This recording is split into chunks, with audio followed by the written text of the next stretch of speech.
Everybody,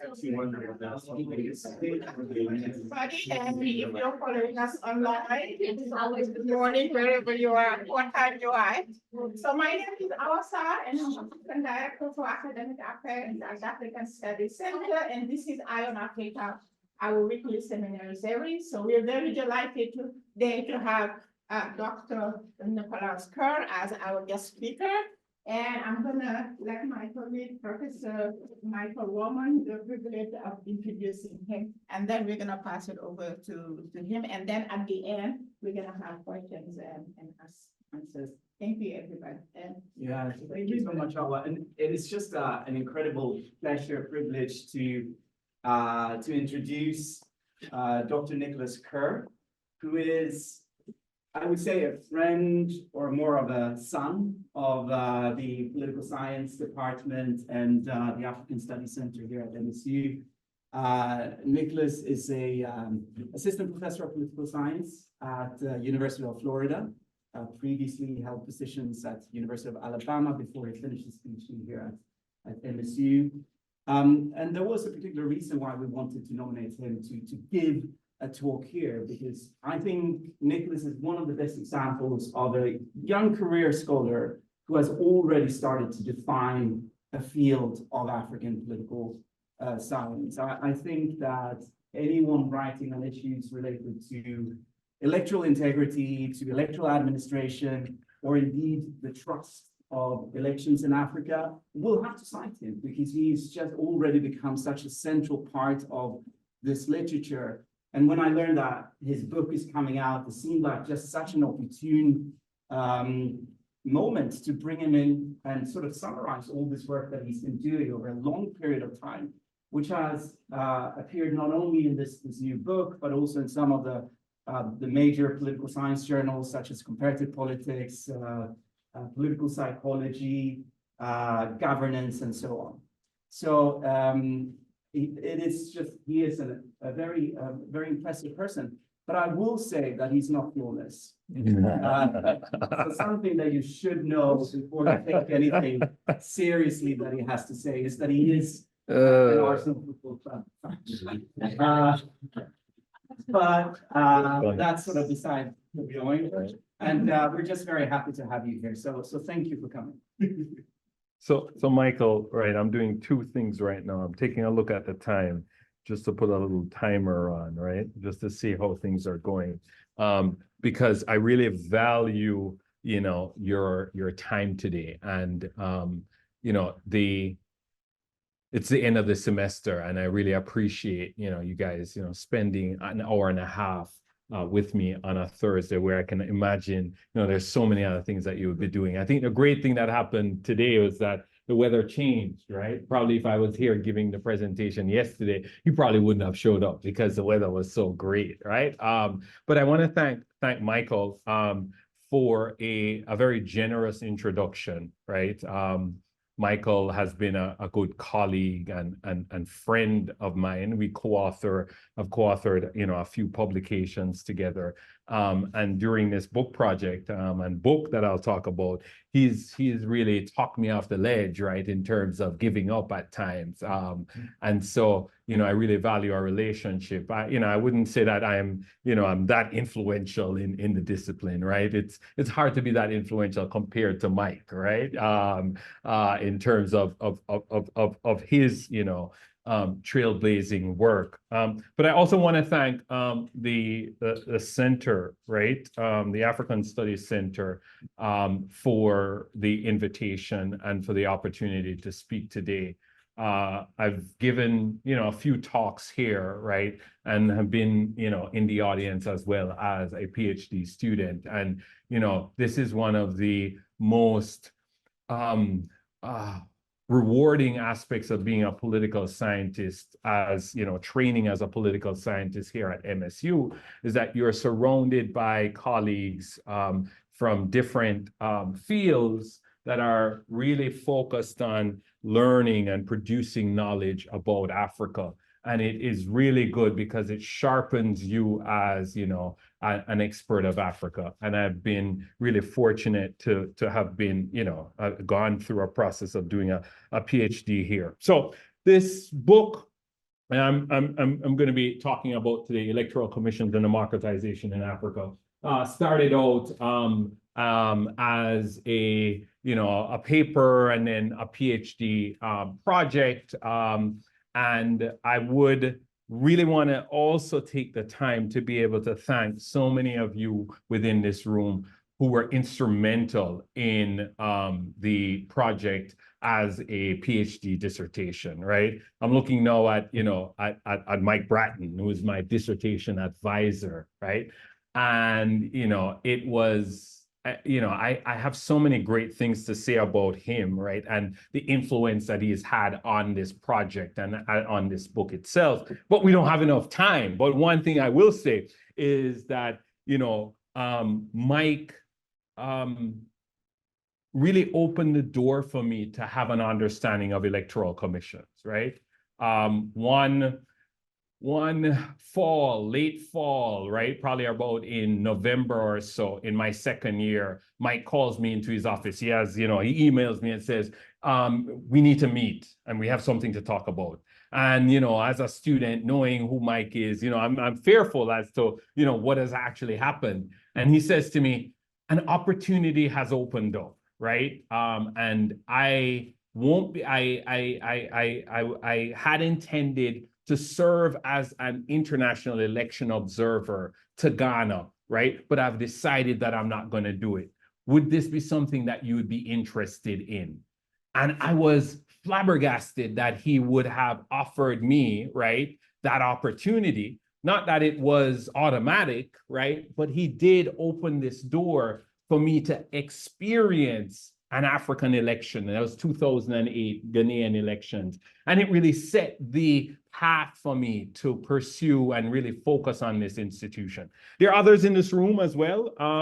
Carolyn Logan, right, who is sitting down there, who I've spent, I was her research assistant for 5 years, right, here with the Afrobarometer, and everything that I know about public opinion data and the Afrobarometer itself is because of, the guidance that she's provided. And even up until today, we're still working together on projects associated with Afrobarometer. Jeff Conroy Crutz, as well, extremely influential. And he played an important part in the book itself because he's read several versions of this book. I'm sure he's tired of me reaching out to him, but he was also committed to, being on the book conference that I had for it. And I really want to, emphasize, his contribution. There are others, Eric Chan, Kiki Dozie, Thomas Hammond, who were on my dissertation committee, and several others who played an indelible role in my development as a scholar, right?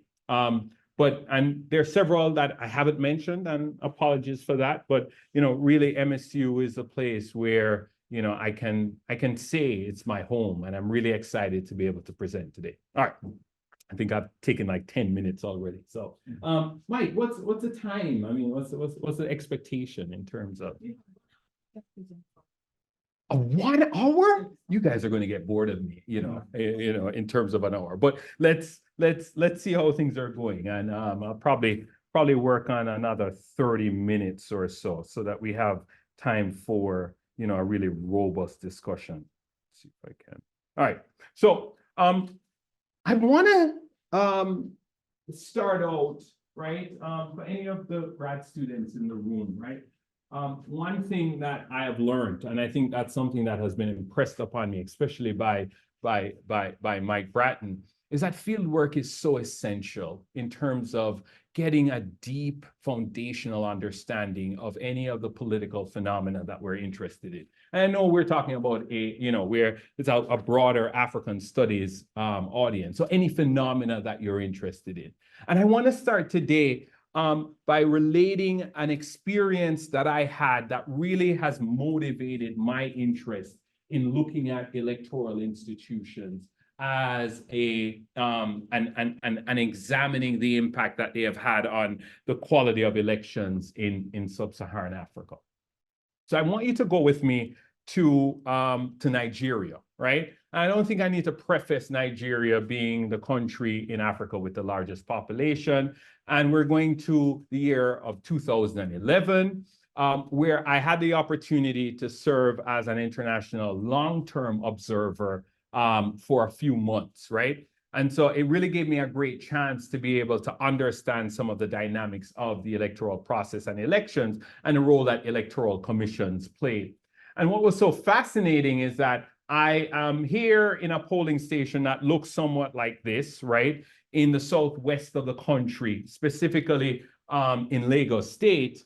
And this is really a period of great expectation. There have been 3 series of elections since the return of multi-party rule in 1999. There's elections in 1999, 2003, 2007. And here we are in elections in 2011. And there was great expectation about how these elections could transform the political landscape at that time, right? There were reforms that were introduced to the Independent National Electoral Commission, which is the body that's responsible for running elections. One very important reform that was put in place was that the incumbent president actually removed the chair of the Electoral Commission and put someone in place who had high standing within the society, Professor Atuhura Jega, right? But there were several other reforms that were put in place at this time. And so voters were really excited about the prospects of being involved in a free and fair election. So I am in a polling station getting ready, doing my observer checks. The polling starts, right? And polling is going on for 2 hours. And immediately we get a message that polling has been postponed, right? At that point, right, there's a message that comes from the chair of the Electoral Commission indicating that they will have to postpone the election for a few weeks because a key document, right, that is essential to the collation of results doesn't exist in over 100,000 polling stations. Now, think of how you would react as a voter in a polling station at that time, given this type of news that you are, presented with. So as a political scientist, I tried to take advantage of the situation and asked a few voters what were their opinions of this very sudden decision taken by the Electoral Commission. And here's what one voter said, all right?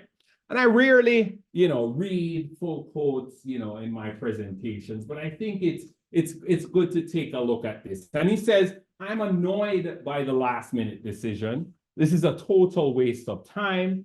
It proves how incompetent and ill-prepared INEC, right? That's the acronym for the Electoral Commission it is.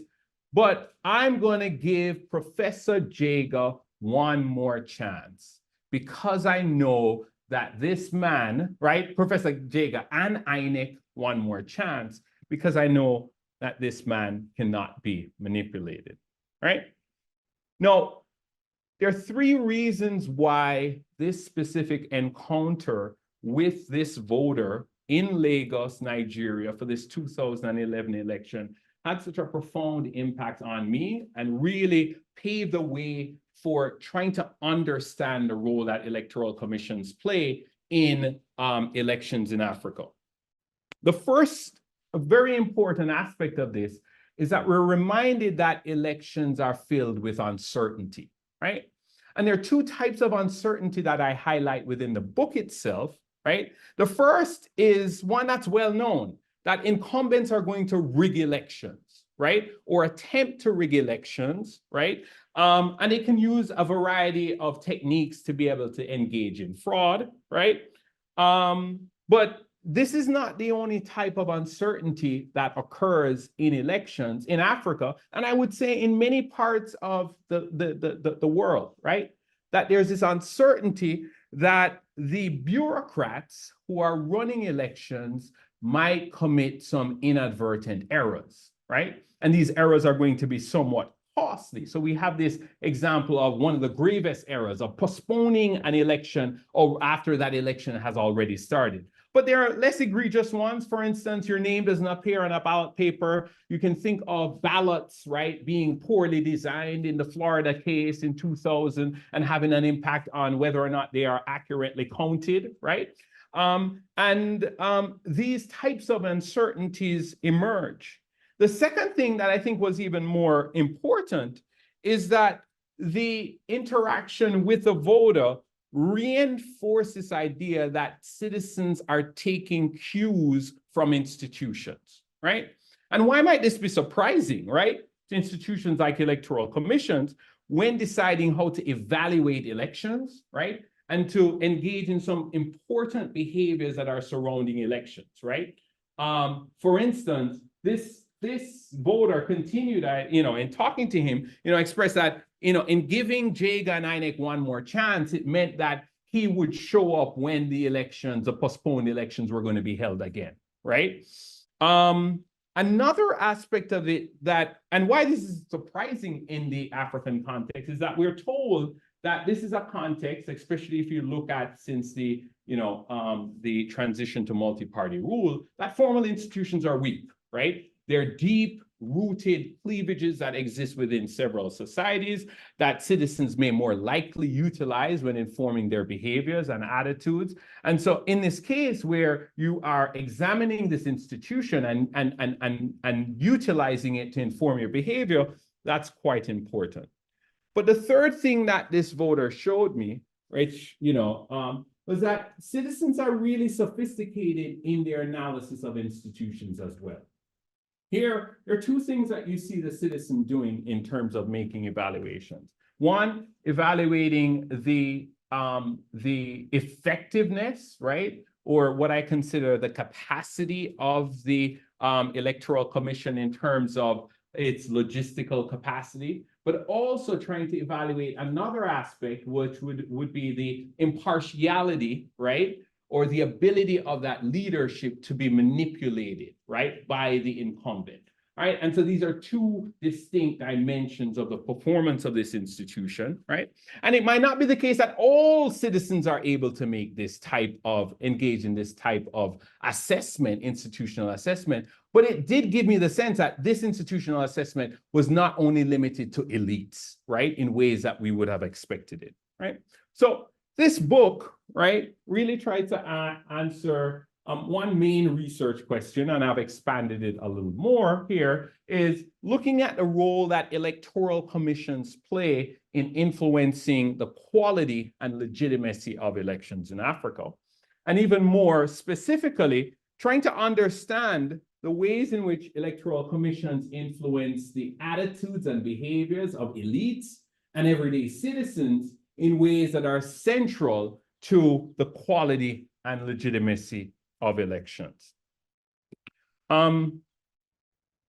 Here, what I want to do is just highlight some of the main aspects of the talk in terms of moving forward, right?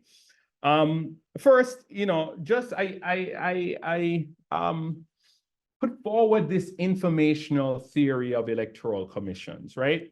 Where I try to argue, right, that electoral commissions are able to explain the quality of elections and legitimacy in elections, or improve the quality of and legitimacy of elections in some countries, African countries, but not in others. And the core argument is that electoral commissions are providing very valuable information to elites and non-elites, right? And this information really is communicated by two main dimensions of institutionalization: the autonomy of electoral commissions and the capacity of electoral commissions. And the ways in which autonomy and capacity convey this information varies with respect to political elites and citizens. And in some instances, political elites really care about both the autonomy and capacity of the Electoral Commission. But in terms of citizens prioritize and value more the capacity of the commission. And there are some citizens, those who are affiliated with the opposition and those who are more politically informed, that will utilize the capacity, the autonomy of the commissions when forming their attitudes and behaviors. And then I argue that in affecting the attitudes and behaviors of citizens and elites, in terms of their level of trust in elections, the level of trust in the electoral commissions, their willingness to turn out to vote and to participate in elections, that electoral commissions are having an indirect impact on whether or not elections fulfill, certain democratic qualities or international norms, and whether or not citizens consider these elections legitimate. In terms of the methodological approach, I'm trying as much as possible to test this theory that I put forward with available cross-national and cross-time data that takes into incorporation data from the varieties of the Democracy Project that provides independent indicators of the autonomy and capacity of the Electoral Commission, but also, utilizing data from the Afrobarometer as well. And then I have a within case analysis of Nigeria. And Nigeria allows me to really highlight some of the key mechanisms through which the Electoral Commission may be influencing the attitudes and behaviors of both elites and citizens. And the findings shouldn't be that surprising, that both, the autonomy and capacity of electoral commissions matter, but in ways that are really unique to this institution and really reveal some of the dynamic ways in which institutions may impact the electoral process in sub-Saharan Africa.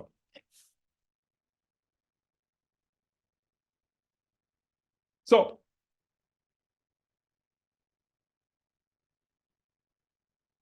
as indicated before, especially with the anecdote, right? I focus on the ways in which electoral commissions help citizens and elites to resolve two major types of uncertainties. The first being electoral fraud, right? And the second being administrative irregularities, right? And this informational approach really, emphasizes two dimensions of institutionalization. And in the book, right, I spend a lot of time trying to unpack my approach for conceptualizing the autonomy of electoral management bodies.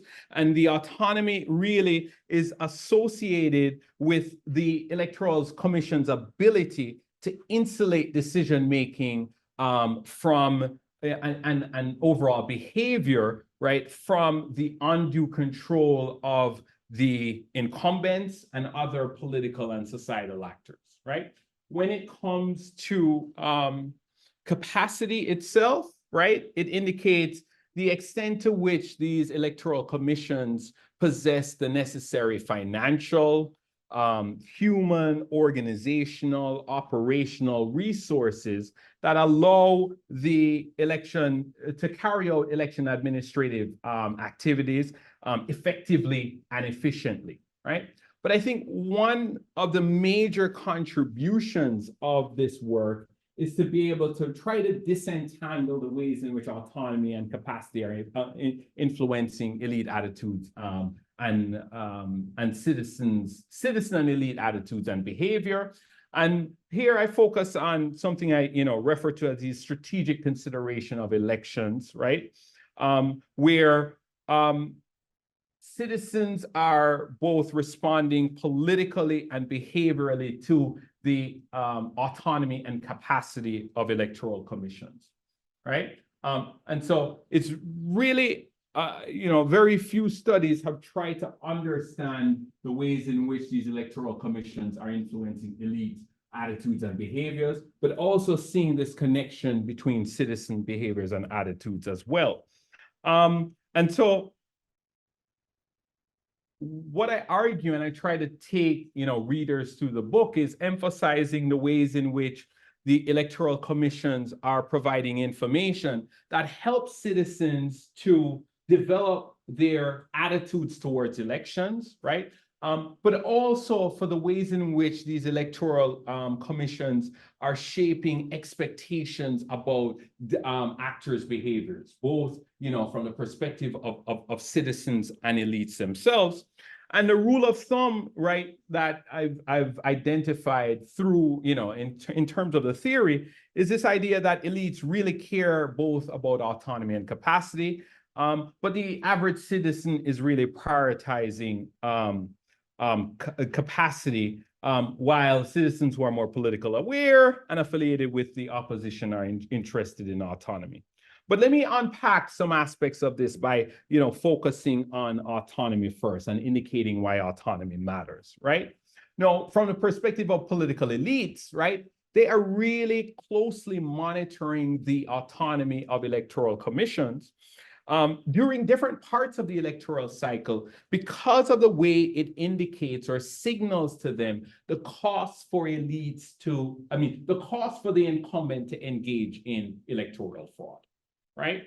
And I can give, several examples of this where incumbents have less incentive to engage in fraud when there are high levels of autonomy of the Electoral Commission. So for instance, right, you can think of a process of appointing a member of an electoral commission, right? If the president has full de jure powers in selecting a member of the electoral commission, right? That president or that incumbent can have the incentive to select someone who would more necessarily do his or her bidding during an election. And if that election is quite competitive or tight, be able to call them up, indicate that something needs to be done to ensure that that incumbent wins that election, right? But if there are more actors that are involved in the process of appointing that electoral commissioner, right, that can increase the level of autonomy of the institution and make it much harder for that incumbent to select an individual, right, or a commissioner who would be more willing to do his or her bidding during the election itself, right?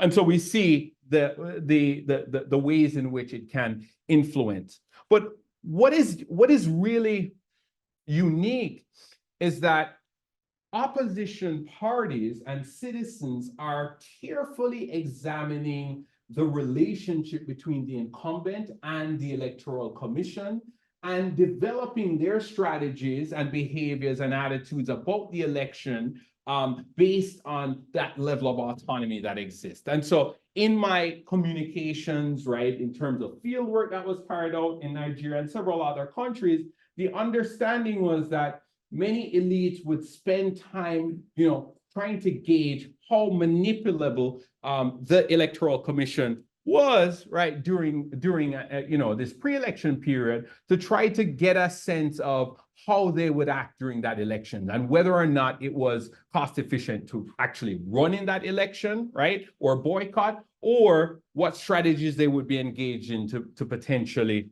challenge those election results, right?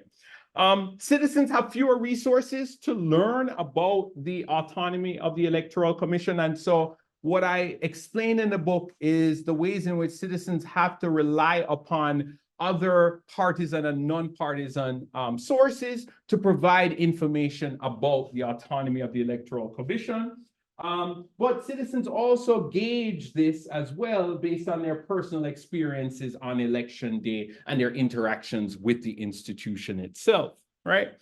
But very importantly, we see some strategic coordination occurring, especially between opposition parties and opposition supporters with regard to their ability to evaluate and assess the autonomy of the Electoral Commission. But when it comes to capacity, it's somewhat different. And what the capacity is actually signaling is the cost to elites and citizens to engage in the electoral process itself, right? And so we can think of the case when, electoral commissions have very high levels of capacity, elites and masses are anticipating more effective delivery of certain basic, administrative resources, right? And then that can impact their perceptions of the quality of election, their trust in the institution, but also very importantly, whether or not they want to participate in the election itself, right? And for what's intriguing is that in this case, with regard to capacity, elites are also not just responding to the capacity of the institution, but the expected responses of citizens with regard to this level of capacity, right? And so in many instances, I would hear, candidates talking about all the things they're trying to do in response to deficiencies, for instance, in the voter registration period. So candidates would bring up that anytime there were difficulties with regard to the provision of, voter registration services, that they would have to step in to be able to provide those services or support the Electoral Commission, because they know how important that is for being able to mobilize voters, right? And getting them out to the polls as well, for instance, right?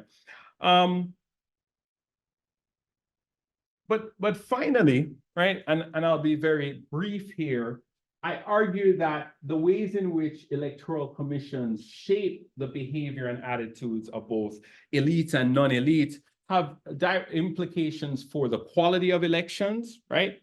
And also the legitimacy of elections, where electoral commissions that have high levels of autonomy and high levels of capacity are more likely to promote elections that are free and fair, right? And elections that are, considered legitimate. And then there are, implications for democratization as well as democratic norms as well. And so we can see, a graphical representation of this theoretical argument here, where the autonomy and capacity of electoral commissions shape both elite behavior and attitudes, mass behavior and attitudes, and it influences election quality, and also has an implication for democratization and democratic legitimacy. I also, spent some time in the book theorizing how different combinations of autonomy and capacity, most importantly, instances where we have high levels of autonomy and high levels of capacity, when we have institutionalized electoral commissions, right, which should lead to higher quality elections, higher elections with greater levels of legitimacy, but also the other types of commissions. And this, we would consider probably the optimal combination of these two dimensions of institutionalization. And interestingly, we would expect lower levels of election quality and legitimacy with this non-institutionalized. And then we have these two partially institutionalized, where there are disparities with regard to the autonomy and capacity of the electoral commissions. All right, now there are several observable implications that I explore and examine within the book itself, right? The first really focus on political elites, right? Where when electoral commissions have high levels of autonomy and capacity, opposition parties are less likely to boycott. They're more likely to consent to electoral results or outcomes in which they lose. But it also, and I really examine this within the Nigerian case among parliamentary candidates, increases trust in the electoral commissions, and also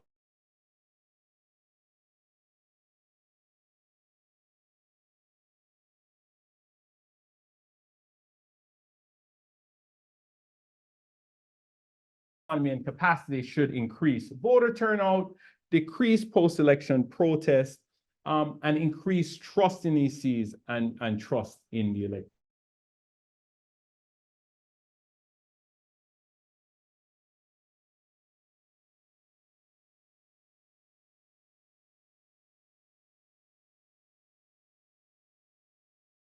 Awareness. All right. So in the book, I examine really through 4 chapters some of these observable implications. The first part of the book focuses on the observable implications for elites.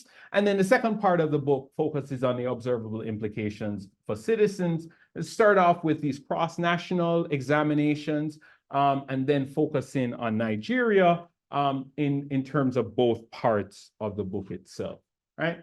Today, I realized, so I put a 30-minute, right? And I have 4 minutes left with regard to that. But I'll share some of the findings with regard to chapter 4 that looks at, the impact on opposition boycotts and losers consent. And then chapter 6 and 7 that focus on how citizens are responding to electoral commissions, looking at the impact cross-nationally on election legitimacy, as well as the impact in the Nigerian context about how experiences with electoral commissions on election day might be influencing outcomes. All right.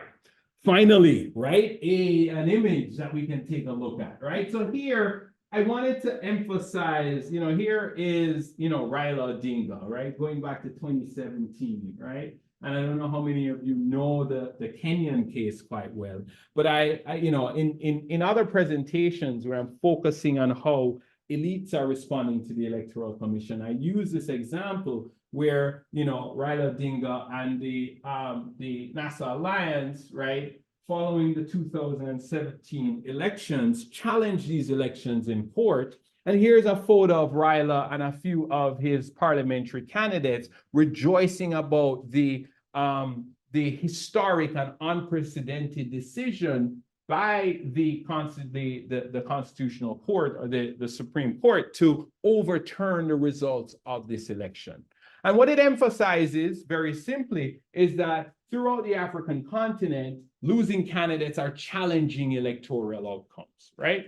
But what's so interesting about this case is that immediately after, right, the court decides, on a new election date, and before that election can be held, right, Raila and his alliance, members of his alliance, decide to boycott those elections. So we have a challenge of the results following a boycott of the elections.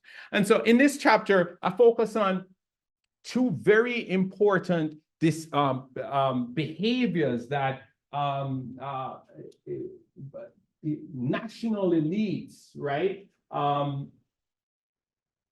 Two very important ways in which national elites might be signaling, right, their protest or engaging in some forms of protest during the election cycle. One being the extent to which elites are boycotting elections or participating in elections, and the other one, the extent to which elites are or candidates are, challenging electoral results. And here, I argue that, by looking carefully at the autonomy and capacity of electoral commissions, we'll have a better sense of understanding why some candidates are likely to make decisions about participating and also challenging results. So the two major questions asked in this chapter is, does the autonomy and capacity of electoral commissions influence boycotts, and whether or not it influences losers' consent, right? The design looks at about 40 countries over a 20-year period, and the main dependent variables are election boycott from the national elections in democracies and autocracies data set, and the losers' consent variable from the Varieties of Democracy project. Importantly, right, I'm utilizing two indicators of the autonomy and capacity of electoral commissions from the Varieties of Democracy project, right? And these are coded from, country experts, at least 5 experts who are examining the specific country at a specific year, in a specific year, and coming up with an evaluation of the level of autonomy or capacity of the Electoral Commission. Now, mind you, there are many limitations with this approach to measuring the autonomy and capacity of an institution. And what I take this as is an overall measure of the macro level, national level autonomy or capacity of that commission.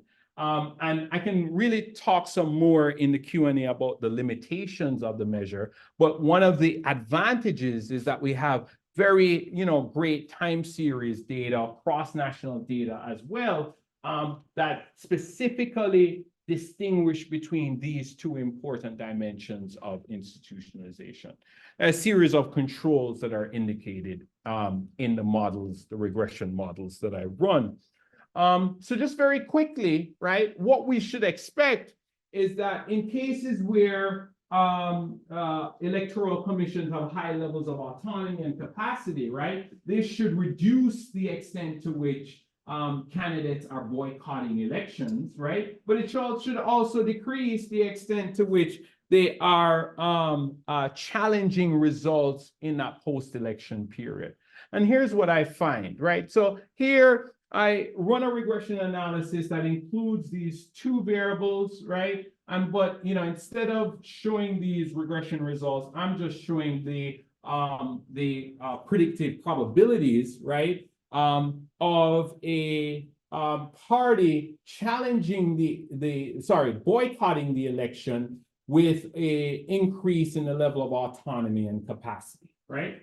And what you will see here, that's quite clear, is that in the case of sub-Saharan Africa, among these 40 countries over this 20-year period, it is really the autonomy as the autonomy of electoral commissions increase, right, on this scale, the likelihood of boycotts decrease. And if we, look at the change, where in countries or where, the level of autonomy is quite low to those that, have high levels of autonomy, we see almost a 40% decrease in the probability that a party is, boycotting that election. All right, but you will also see, on the second panel with respect to capacity, that the capacity doesn't have a significant relationship to the likelihood of boycotts, right? And it could indicate that elites are prioritizing the autonomy of the commission during this pre-election period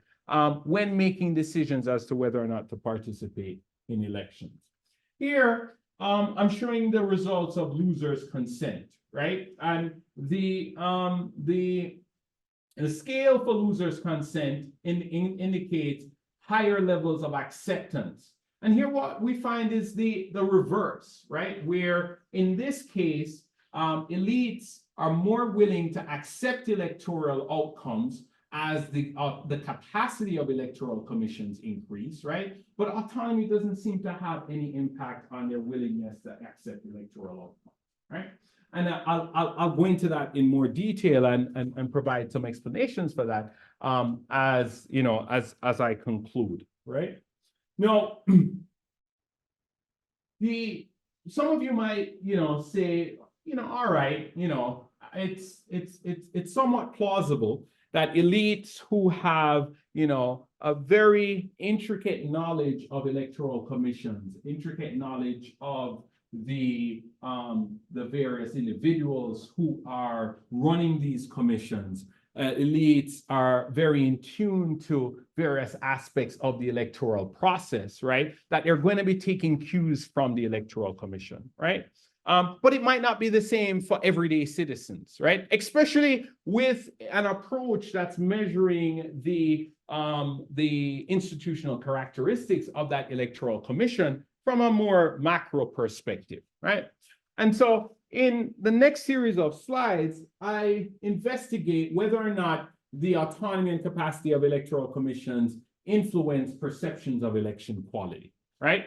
So the first question really tries to look at whether or not autonomy or capacity, increases perceptions of election quality. And even more than that, we can say that the ways in which citizens might access information about electoral commissions should vary by some very important characteristics. One being their partisanship, right, or party affiliation. The other being their level of political awareness, right? And I argue within the book and really spend some time unpacking the ways in which opposition supporters have an incentive to learn more about that electoral commission, and therefore they're going to be more responsive compared to non-partisans or ruling party supporters. And also we should expect that those who are more politically aware or consume more political information, that it's possible that they could be more responsive to variations in the autonomy and capacity of these commissions. So here I'm using data from the Afrobarometer, looking at 29 countries in sub-Saharan Africa between 1999 and 2015. And the main dependent variable is the question that asks, how free and fair were the last national elections? I've collapsed these into two, into a binary variable that indicates high election quality or low election quality. And I utilize the same independent variables from the Varieties of Democracy project. as well as a series of controls for partisanship and political awareness, as well as, other factors that are influencing citizens' attitudes towards the Electoral Commission, right? And the findings here, first, I model the impact of autonomy and capacity individually, right? And show that both of them have, a positive and significant impact on perceptions of election quality, that citizens are more likely to consider elections free and fair when they are in countries that have high levels of autonomy and capacity. But when I model both autonomy and capacity simultaneously, right, what we find is that capacity remains or preserves its significance, right, in terms of the models. But as you can see here, the impact, there's really no impact of autonomy on perceptions of election quality, right? And I've spent months, right? Jeff and I went back for, over and over several times in trying to unpack this finding, trying to, get a sense as to whether or not this is an artifact of the data, an artifact of the analysis. But what it really indicated was the extent to which citizens, once we control for both autonomy and capacity, the ways in which citizens are prioritizing capacity and responding to the capacity of the commission. And there's several reasons why this might be the case, right? Capacity is easier to observe, right? Or deficits in capacity. Changes in capacity might be less expected, right? Where in terms of autonomy, there's this natural expectation or this norm that the incumbent is going to try to, influence the autonomy of the institution as well. And so I'm interested to hear, what some of your expectations or interpretations of these results might be. Also, which is quite interesting, is looking at the variation in terms of the ways in which partisanship might be conditioning this relationship that exists, right? And I see Mike squinting, so I apologize if the graphics aren't clear. But if you look at autonomy, one thing that's quite clear here is that the government, individuals that are reported to be affiliated with the incumbent, right?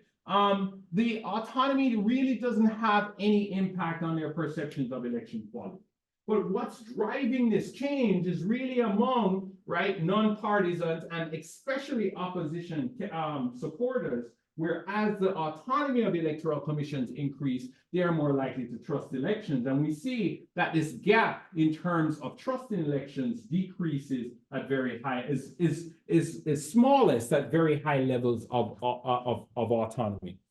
There is something somewhat different when it comes to capacity, right? Increases in capacity seem to have an impact on all citizens, regardless of their political affiliation.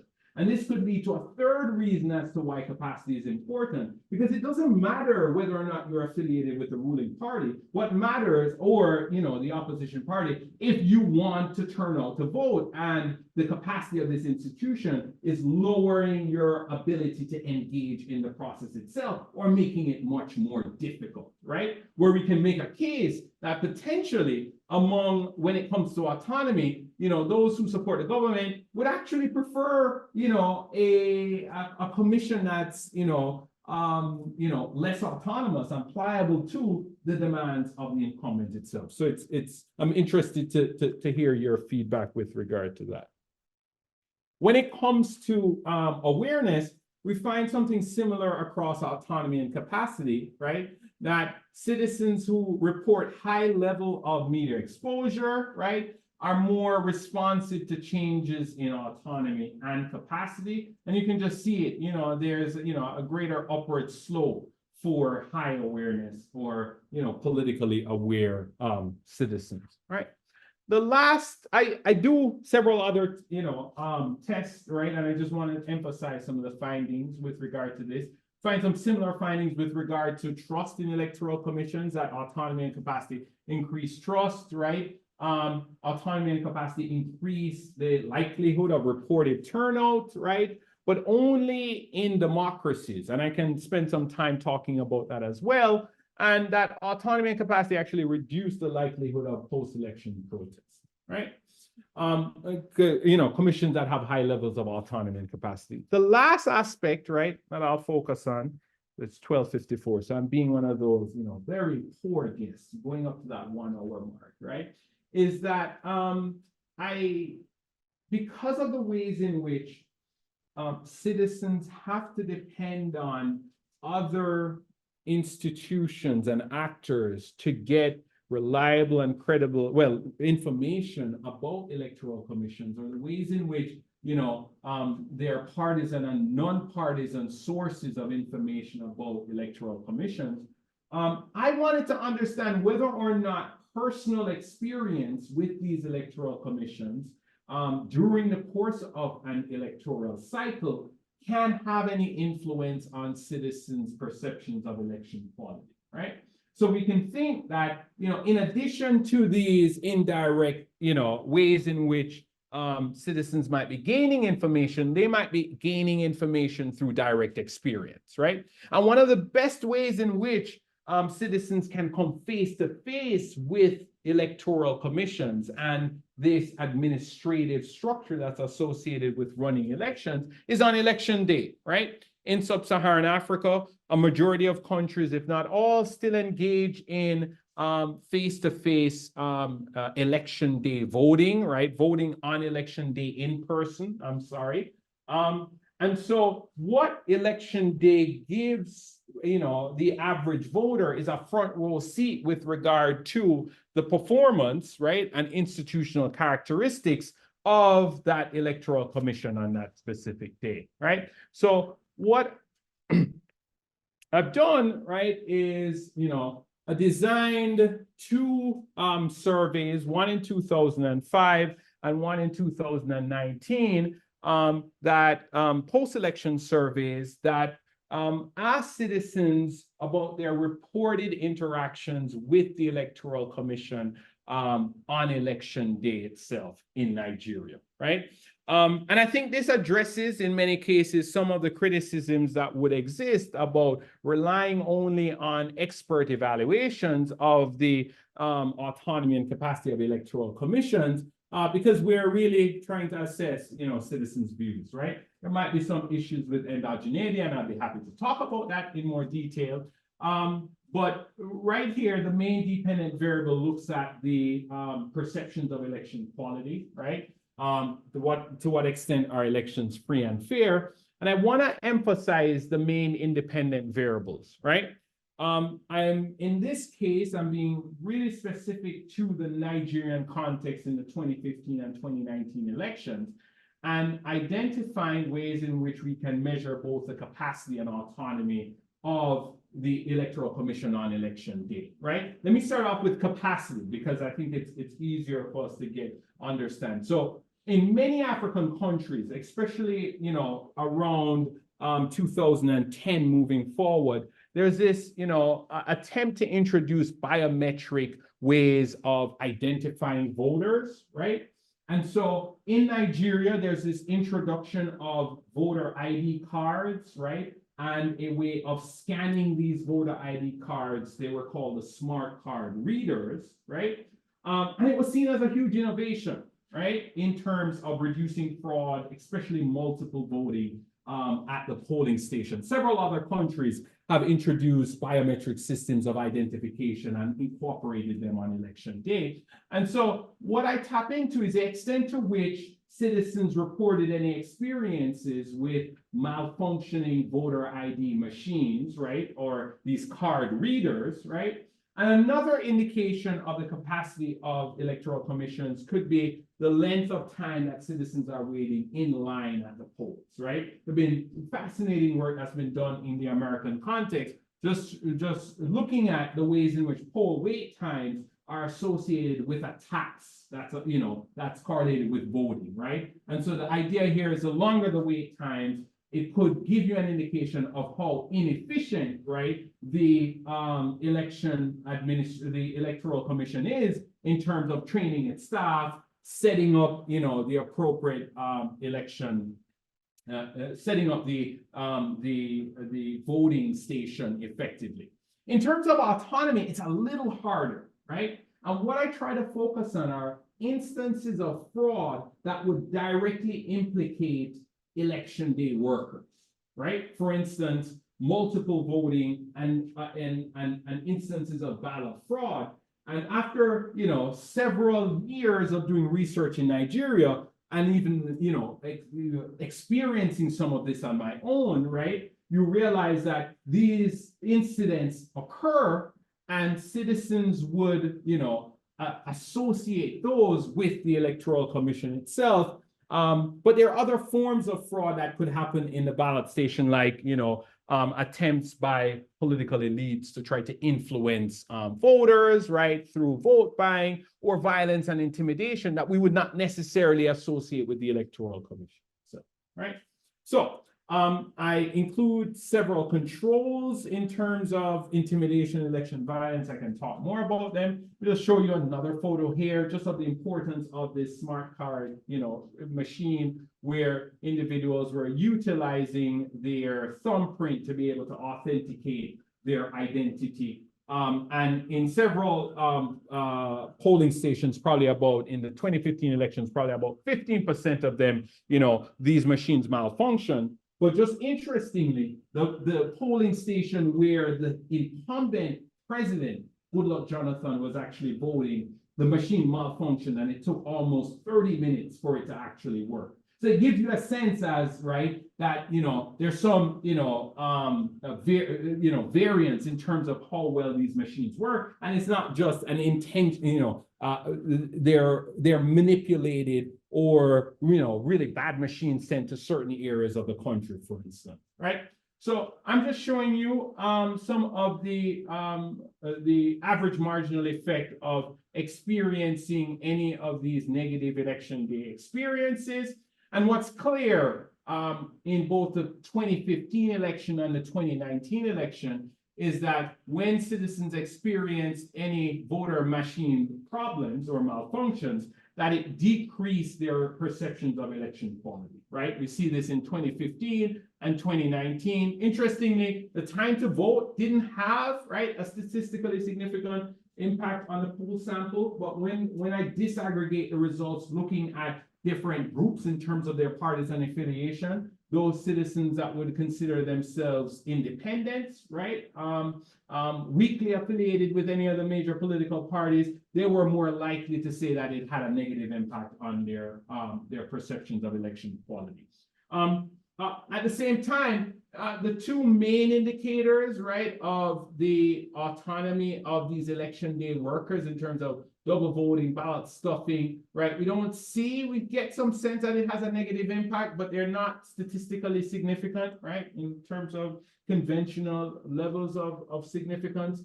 But once, one of the things I, suspect that I've, run these regressions without voter ID machine problems or the individual indicators that they appear significant and have a negative impact on election quality. So it could mean that really, it's citizens' experience with these machine problems that's really driving these results. We can look at some of the other findings, right? So I think, let me just quickly wrap up since, I'm running out of time. And again, my apologies, right, is that I've provided this informational theory of electoral commissions, of the role that they play in both the quality and legitimacy of elections, and which have implications for democratization. And there is this impact with regard to decreasing the likelihood of boycotts in terms of autonomy, where capacity is associated with lower levels of losers' willingness to challenge electoral results. And they also, and I haven't presented those results, have an impact on elites' trust and perceptions of election quality. Among citizens, what we find quite intriguingly is that autonomy and capacity matter, but capacity seems to have a greater impact. And opposition supporters and those who are politically aware seem to be more responsive to the autonomy and capacity of electoral commissions. And finally, election day experiences matter, right, for the quality of perceptions, but also turnout intentions, and that emerges from the discussion in Nigeria, right? So finally, I think there's several, academic, right, implications of the study itself. I won't go through all of them, and there are some policy implications as well. I think from an academic perspective, what this book really reinforces is the ways in which, institutions matter in the African context, right? And the ways in which both elites and citizens are taking cues from political institutions, including and domestic institutions, when trying to understand events that are as complex as elections. The other part of it that's quite important is emphasizing this multidimensionality of institutional performance, right? The existing literature pays so much attention to the autonomy of electoral commissions and institutional autonomy. And here, my work is really emphasizing the importance that we should also be looking at capacity. And in the book, I try to spend some time really unpacking certain even sub-dimensions of these two main dimensions. And not to say that those are the only dimensions that matter. And there are several others, levels of transparency, for instance. But also, one of the projects that, Mike has been engaged in, right? And Mike Bratton and Mike Wallman's work as well, is this idea as to whether or not, elections can influence democratization, right?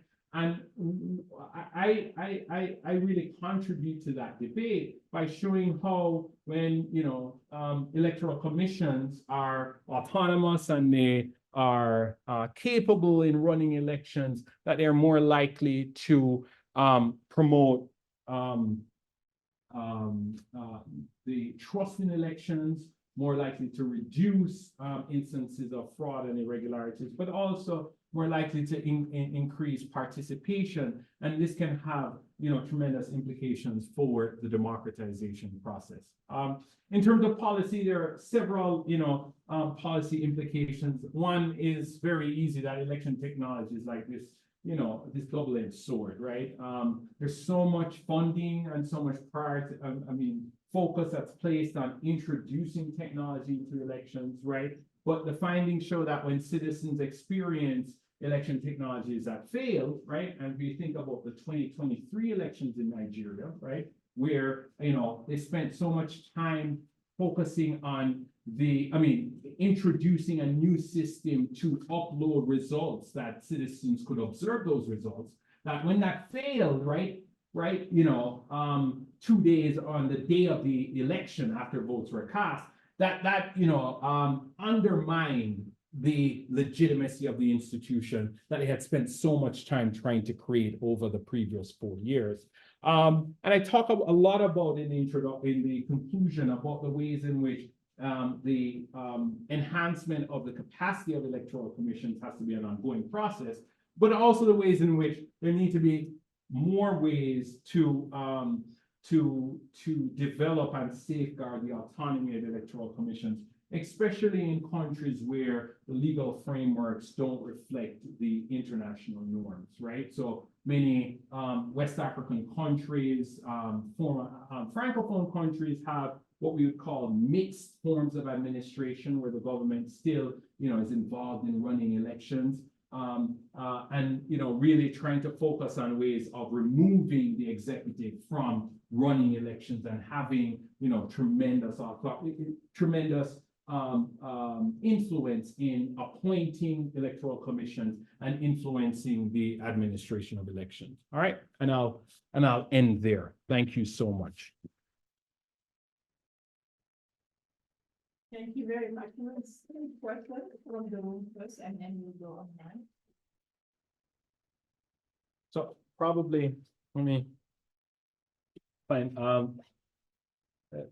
Jeff was gracious enough to give me a little notepad here, right? I forgot my notepad in my hotel room, so, but I'm grateful.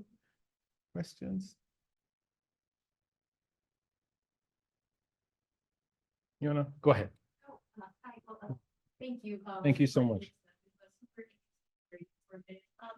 I just wanted to ask if there can be such a thing as too much electoral autonomy for these commissions and that becoming a problem for democratic governance or stability. I am not an expert in sub-Saharan Africa, of course, but I do know the Latin American countries, and here we see that there are some countries where the Electoral Commission has a lot of power, which makes it also very expensive to run. And so incumbents are sort of using the fact that it's so expensive to run and the fact that it almost acts as an opposition, it's not a party itself, but it almost acts like it is. And so whether this, it's like they even see it as too much like too disjointed from the rest of the government. And so I just wanted to hear your thoughts on that. Do you think that there is a point at which it is almost dangerous or it is a problem to have like super autonomous commissions? Okay. Can you tell me your name? Alejandro, pleasure meeting you. All right. So if you guys don't mind, I'll take a series of questions and then respond to them. Thanks so much for this. It was really interesting and kind of relaxing actually to sit and listen to you talk about all these interesting dynamics with commissions. So one thing I was wondering is how the actual quality of the election matters.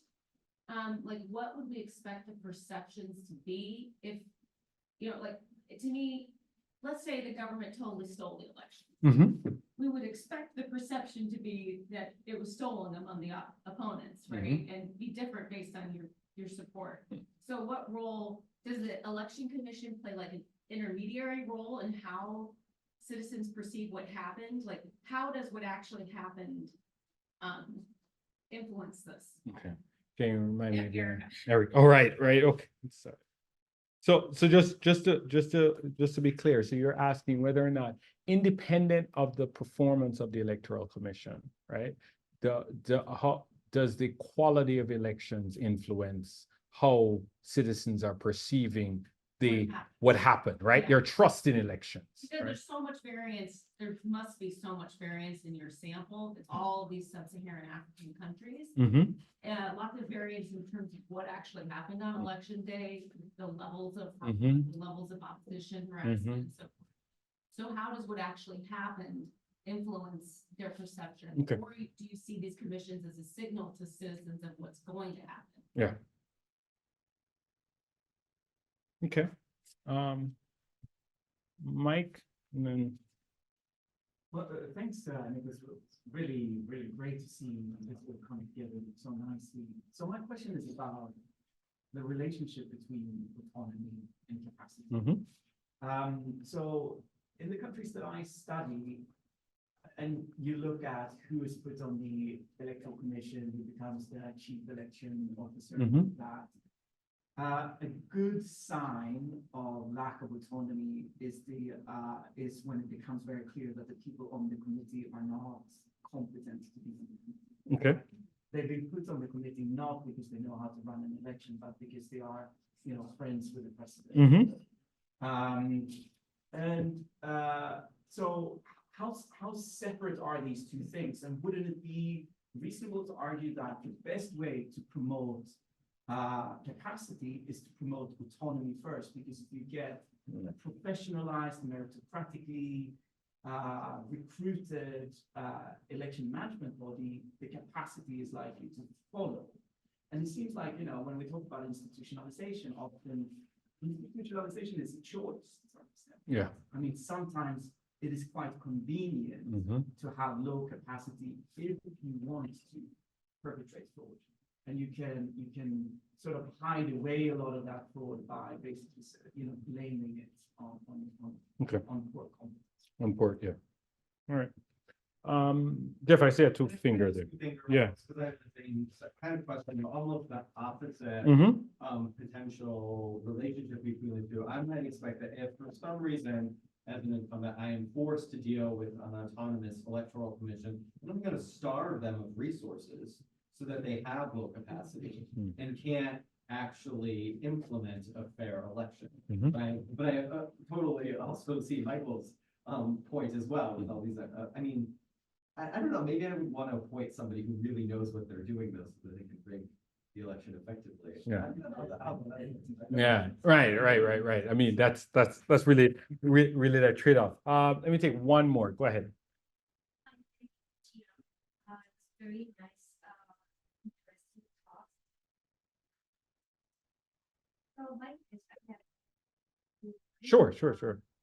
The first one is related to the economy and tax. Mhm. I'm not sure if citizens are able to like separate it. And actually they are very like Yeah.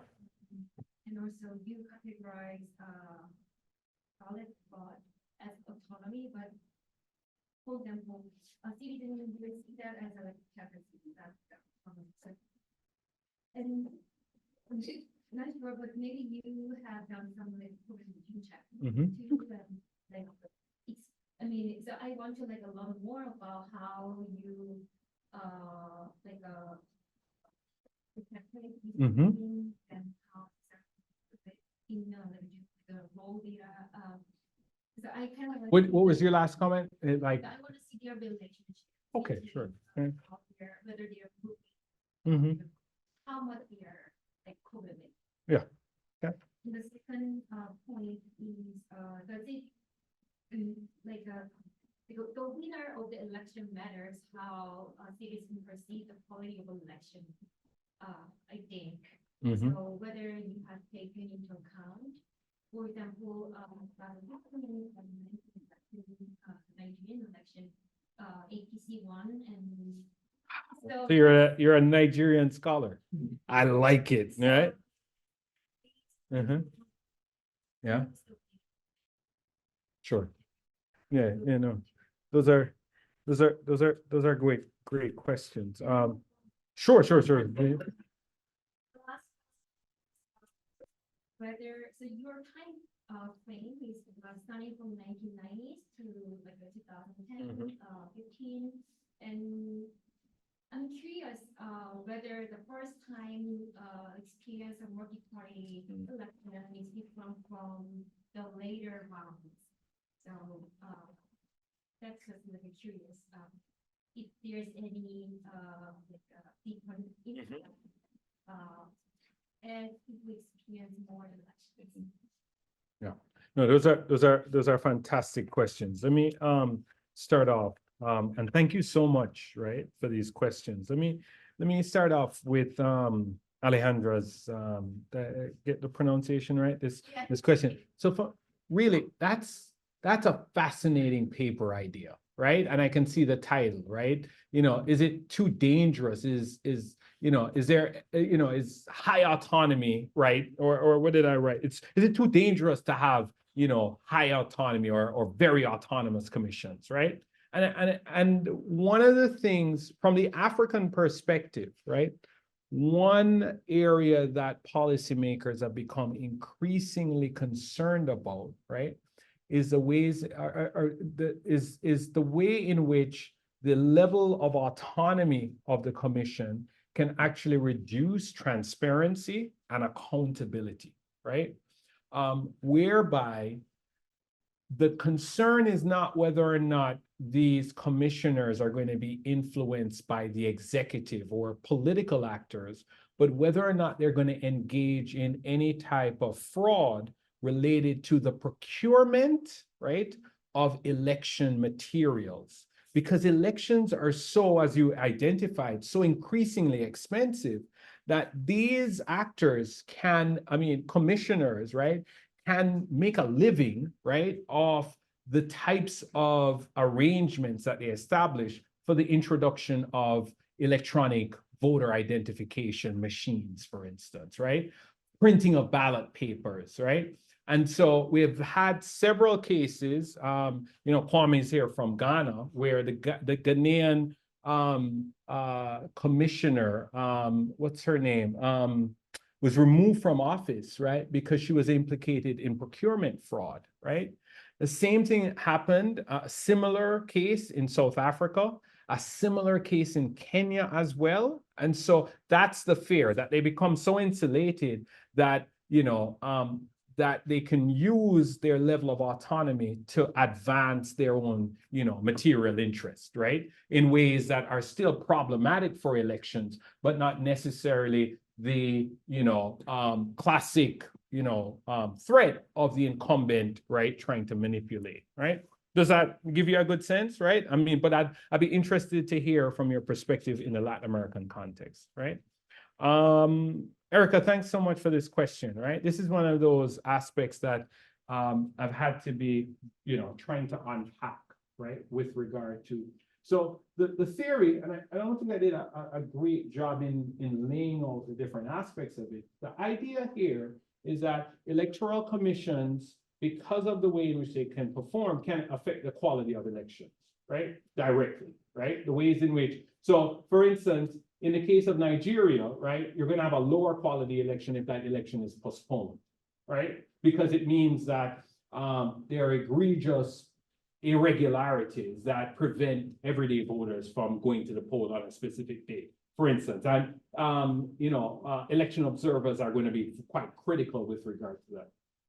What I'm interested is in the ways in which the Electoral Commission's actions and behaviors and its design, its autonomy and capacity may influence how citizens and elites think about the elections and how they behave during key phases in the electoral process. And so and those types of behaviors are going to also have an impact on the quality of election, right? So if there's very high levels of autonomy, it's going to reduce the extent to which you might engage in ballot fraud as the incumbent and also increase the quality of election. But it also might mean that you engage in other types of manipulation, right, that are less costly, right? So you could increase the level of vote buying, or you could realize, for instance, in the case of Nigeria, that with the introduction of, electronic voter identification, for instance, right? With the increase of the autonomy of the Electoral Commission between the 2011 and 2019 elections, for instance,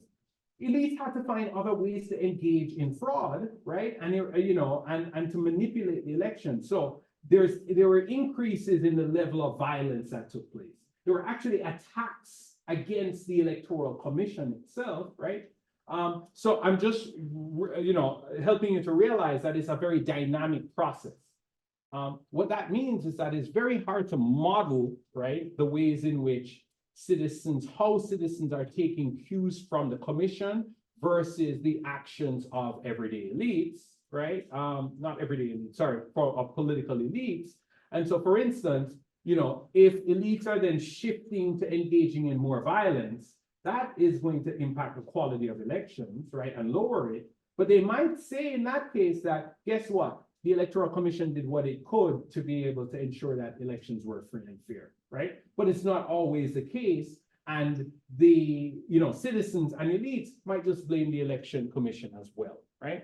And so it's the signal, and as you've identified, it's one, they're sending a signal, the commission is sending a signal at different parts of the electoral process that citizens and elites, especially opposition elites, may be responding to. But the overall environment is quite messy. And there are other institutions that have to play a role, right? So in that case, the citizens might be looking at the Electoral Commission, but also looking at the police and the army and trying to understand whether or not they have the capacity to be able to reduce election violence and deter violence, or they are, involved in manipulating the elections as well, right? So in the case of Nigeria, 2019, I'm just using an example, right?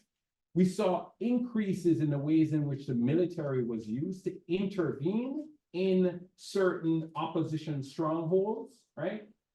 So much so that the head of the Electoral Commission came out and criticized the military for their partisan involvement in the election itself, right? But citizens living in those areas might just, disregard, all institutions that are associated with electoral governance.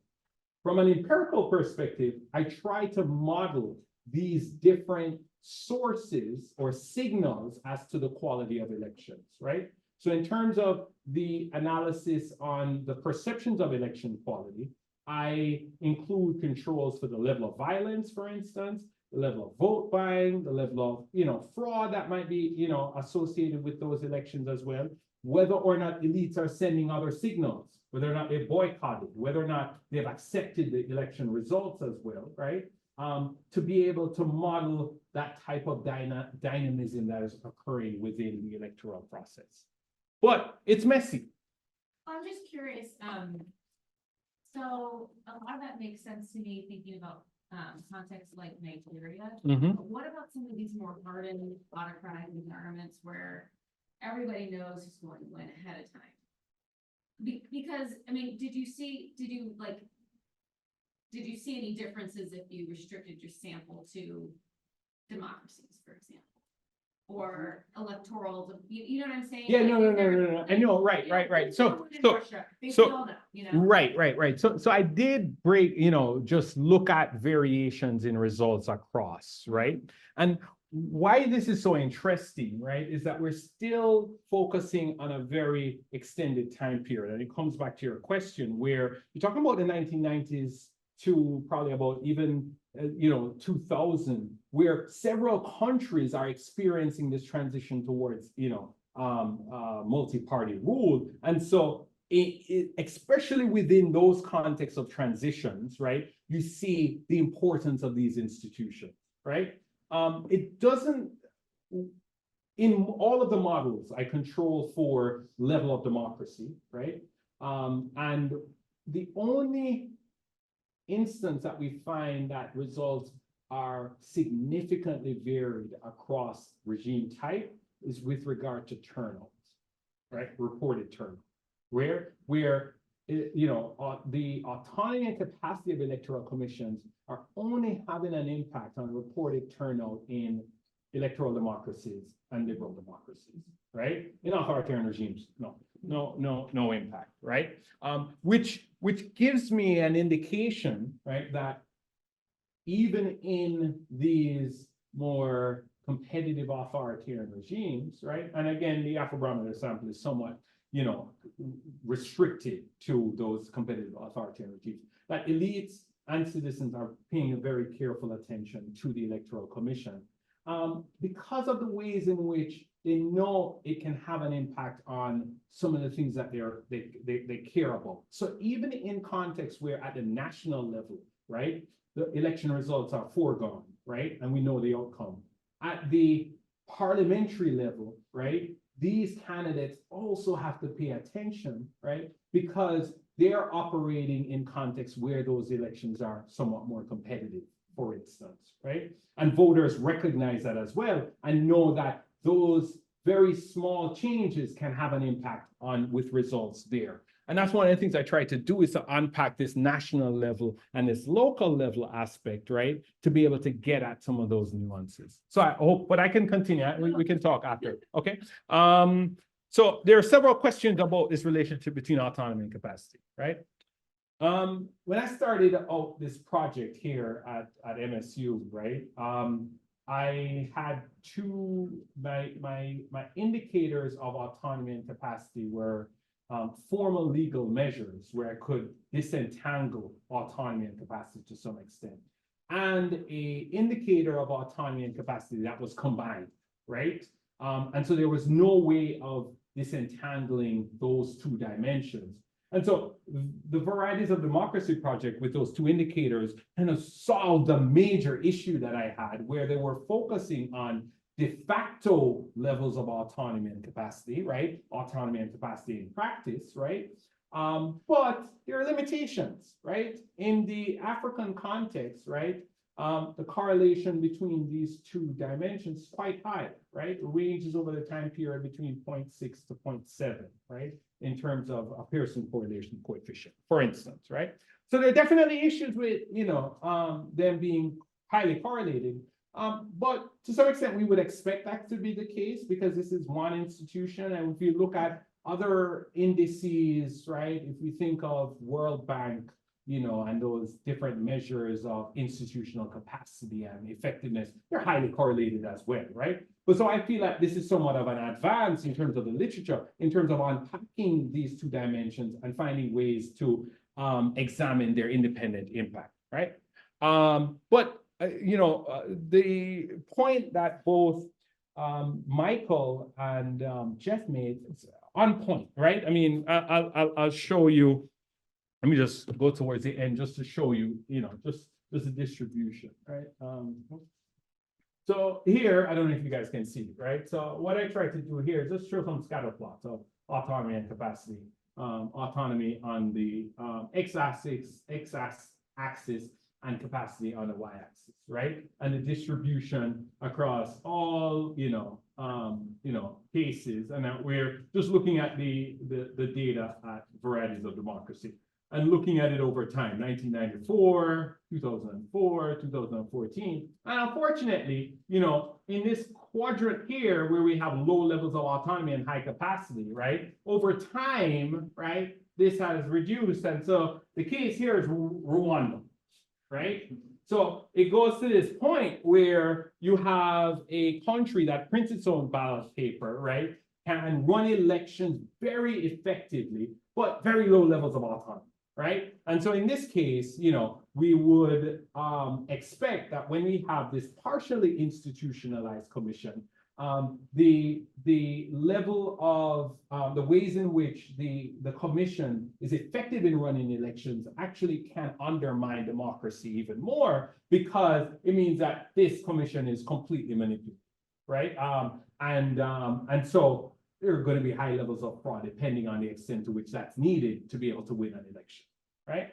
And so you can see, and you can see here, we have this other case, right, of high autonomy, right, and low capacity, right?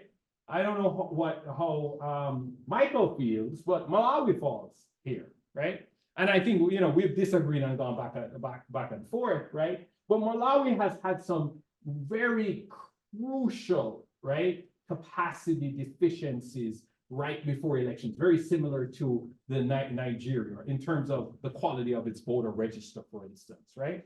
And how this can impact elections is that even if you have, very,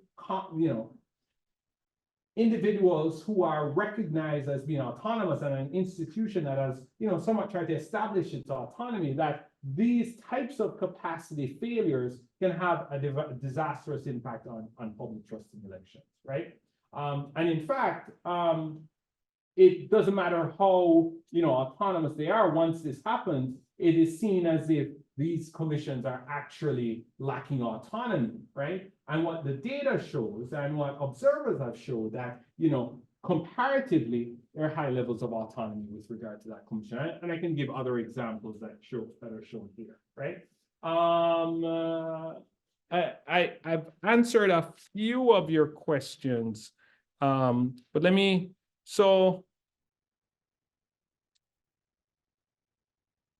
Maybe just briefly, because we're out of time. right. There's one more question. I'll speak to you after about several. Go ahead. I don't know. No, go ahead. I want to say, first of all, with Nigeria, we typically know who's going to win the election, or at least we know who is not going to win. Okay. The variations of the same thing. Now, the last election, everything that happened in Nigeria was predicted by many Nigerians in advance. The violence, the ethnic clashes, lack of trust in INEC, involvement of security agencies, and the rest of it. So why are Nigerians so confident in their predictions of the fraudulence of the upcoming elections? I think, and this is something that you may consider, it's a very complicated project, it's a very bold one that you're involved in. I think it's important to consider that a lot of this may be the symptoms of the larger problem rather than the problem itself. I think many times that's what we do. We focus on the consequences of a larger problem. And many times I don't see those problems addressed, but the symptoms, the consequences. And that's all I'll say. No, I believe I'm just leaving it open for you to respond. No, I agree with you. Remind me, can you tell me? My name is Philip. Philip, thank you so much, right? I will say that anytime I've shared the project and, the manuscript, the book with Nigerian colleagues, right? I mean, the first thing that they will say is that, yes, the Electoral Commission is important, but don't forget about the role that political parties play, the security forces, right? The judiciary, right? All of these other institutions that are central to electoral governance, right? And even if you have a very competent, right, somewhat unbiased, commission, that doesn't guarantee that elections are going to be free and fair, right? And that's a part of the story that I include here, that, not only are opposition candidates focused on the autonomy and capacity of the commission, right? But all politicians, because they want to find ways of ensuring that they can win these elections, and they will do whatever it takes in some instances, especially in some settings. And so, there's always this strategic response, especially to reforms, right? So going back to this whole issue that Jeff brought up, right? In the 2019 elections, right? The incumbent Nigerian government was criticized for not amending legislation that would have empowered the commission, but also not distributing funds, fast enough to the commission. And so the 2019 postponement, right, that happened 5 hours before the actual polls were as a consequence of several factors, including the late disbursement of funds. Right? So I agree with you 100%. And thank you for, it's a good way of ending, because it allows us to, look more generally at the electoral, at other institutions that are central to electoral governance. Okay? So thank you so much for the time, and I appreciate this time.